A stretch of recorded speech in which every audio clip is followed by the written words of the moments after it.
Well, thank you for that introduction.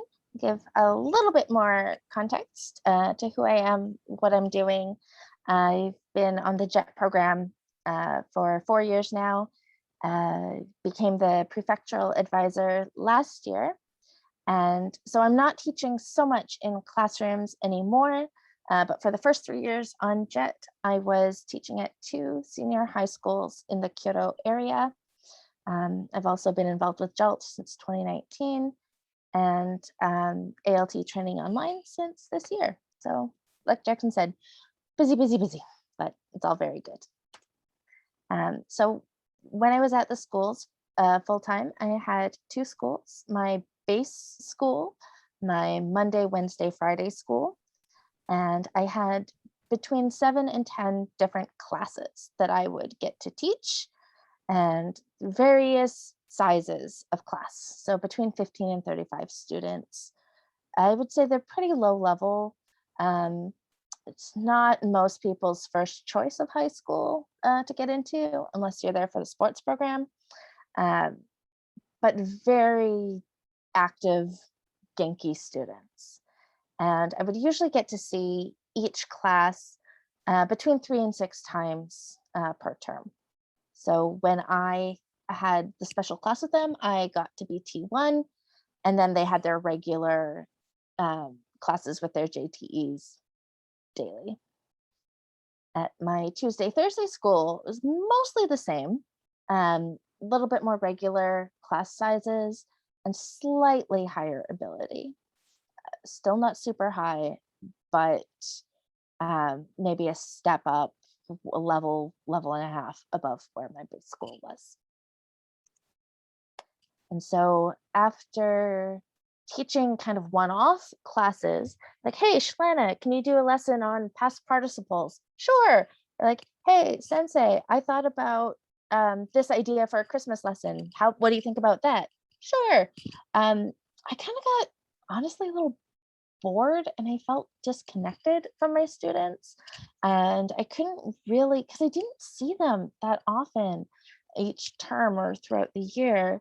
I wanted to do something a little bit longer with them, a unit, something with an end point that I could work with them and build them up to do this task I had set for them. And so I came up with this hamburger unit where in lesson 1, I would teach them about clauses. Lesson 2, we'd put that together into what is called a Hamburger paragraph. We'd practice some presentation skills, and then they would present their paragraphs to the class. So the main idea of this clauses lesson was to get them to stop writing incomplete sentences. Every single essay I wrote, they had a sentence that began with because, and it just went nowhere. There's these dependent clauses. And there's like, how do I get them to stop? And I wanted to kind of show that relationship. Like, no, this is not a complete sentence. It doesn't, you can't do that. It needs something more. And I wanted to teach them that. And so I had them, I wrote some sentences with a dependent clause and an independent clause, snipped the sentence strip down the middle, and had them go find the sentence that matched theirs, that completed their sentences. And then I had a PowerPoint slide kind of going through the grammar of it all. They had this sentence completion worksheet. The JTEs were the only ones who laughed at my Santa Claus jokes, and that made me a little bit sad, but that's okay. And then because we had some time at the end, I had students come up and complete sentences on the board. And honestly, this was not my best lesson. It was actually probably will go down in history as my worst lesson because I tried to cram too much information. I tried to do a grammar heavy lesson, and I think it was too much for their level, too much information for one 50-minute time slot. It just didn't work. The next year, when they were in second grade, I was marking second grade essays with sentences beginning with because. So yeah, what I would do differently next time is extend the unit. Maybe do this in the second term of the year. Maybe break it down, teach them some basic grammar, so they can identify the subject, the verb, the object of a sentence. And this would also help with a lesson I tried to do for Valentine's Day when I tried to teach them how to write a roses are red, violets are blue type poem. And we did some Mad Libs, but they didn't really have even the basic grammar um, for like adjective and noun. So I think it would be a good idea before doing something about clauses is to break it down even further. I erroneously assumed they had that knowledge, and it turns out they did not. So yeah, not my finest lesson, but a really good learning experience, mostly for me, not so much for my students. So the next lesson in the unit, we were writing these hamburger paragraphs.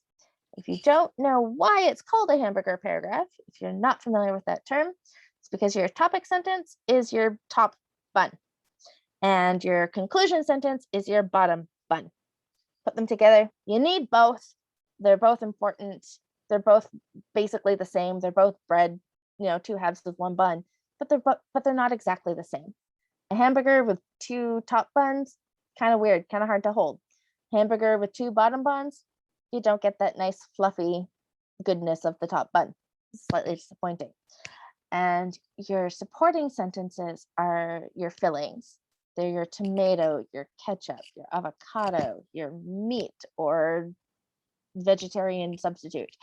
And so using this hamburger metaphor, I taught them how to put sentences together into a basic coherent paragraph.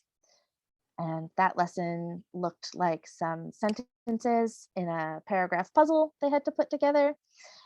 Again, another explanatory PowerPoint going through some slides, some jokes that were funny only to me. And then they spent most of the time writing their paragraphs and practicing reading them. This was a much better lesson. I'd call this one mostly successful. Some students at the base school couldn't finish writing their paragraphs. Again, 5 sentences.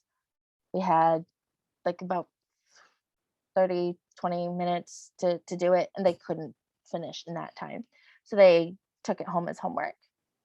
And at my visit school, some people finished early.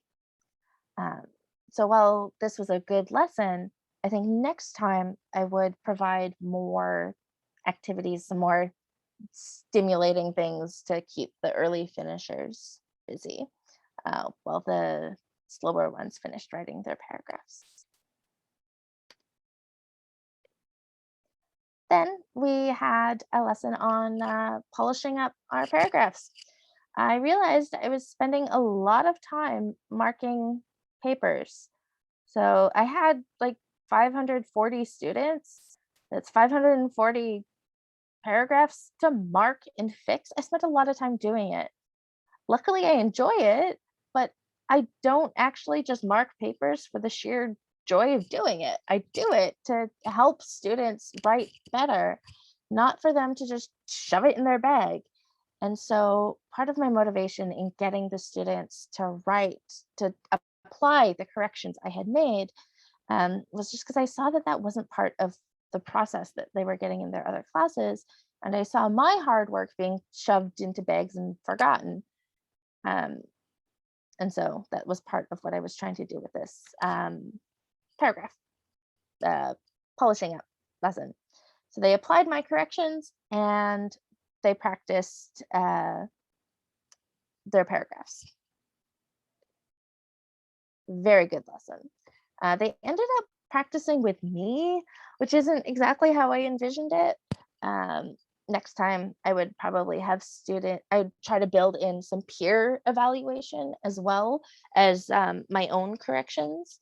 So I would maybe add another lesson or some time for them to take a look at each other's paragraphs to give them some help But again, being low level, I wasn't really sure that they could benefit from that. And then lesson 4, showtime.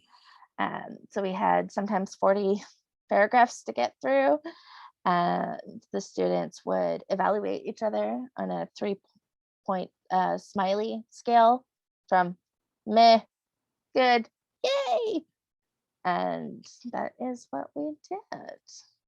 And I was just really happy when one of the JTEs told me how proud she was of the students, because when I pitched the idea of this unit to her, she didn't think they could do it. And just to see her say, wow, like I'm really proud of them. They did a good job. I was like, yes, I am the best AET, which is our the way we call ourselves in Kyoto. That's what we call ALTs. I should fix that. I was like, yes, I'm the best ALT ever. Um, what I would do next time, especially for the larger classes, I might have students just present to smaller groups instead of the entire class. And of course, this was all in the before times, so none of this is particularly COVID friendly. Um, but it wouldn't be hard if you had a high school online. You could put students into breakout rooms. They could read their paragraphs on the screen to each other. It could be adapted, but I don't think a lot of high schools have gone to online teaching. And I do need to say that no hamburgers were harmed in the making of this unit. So, and here are the resources for the images that I blatantly stole off the internet.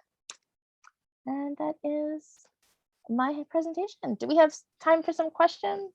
Yes. Advice, what would you do? How would you make this unit better? Well, first of all, before we go into questions and comments, which we do have time for, we have about 5 minutes. If I can just invite everyone to unmute your mic so that we can have a round of applause for Chelanna. Right. Thank you very much. And when you're asking questions, feel free to have your cameras on, but it's entirely up to you. So now we've got about 5 minutes.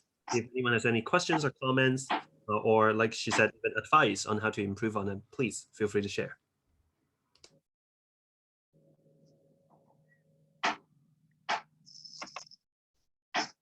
I just thought that was interesting. I mean, I personally worked in junior high school, and the concept of a 5-paragraph essay, it has come up before, but not really that frequently, with only one of my teachers. But it is still interesting because the course of study is changing all the time. So it is an interesting idea to bring in if they do apply that concept. And it is also nice to see like a different way of thinking about sentence construction.